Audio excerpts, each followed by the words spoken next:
How to add music to Instagram post. So that is what I'm going to show you guys in the super quick and easy tutorial. So let's get into it. So the first thing that we need to do is to open our Instagram app right here.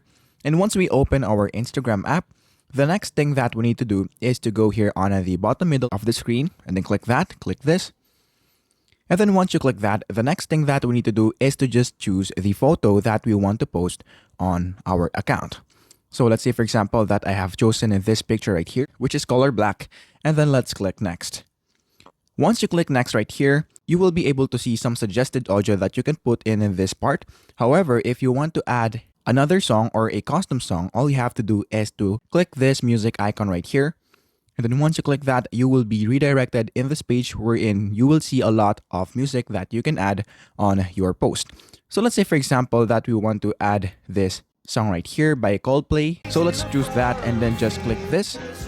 And then once you're now here, all you have to do is to just choose the part of the music wherein you want to add on your post. So you can also just click this one right here. So once you're now done, all you have to do is to click done.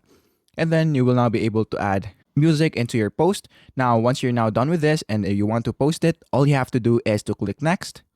And then, of course, click share. Once you click that, as you can see, we now have posted this picture right here, which has the Viva La Vida by Coldplay song. So that is basically it. That is how to add music to Instagram post.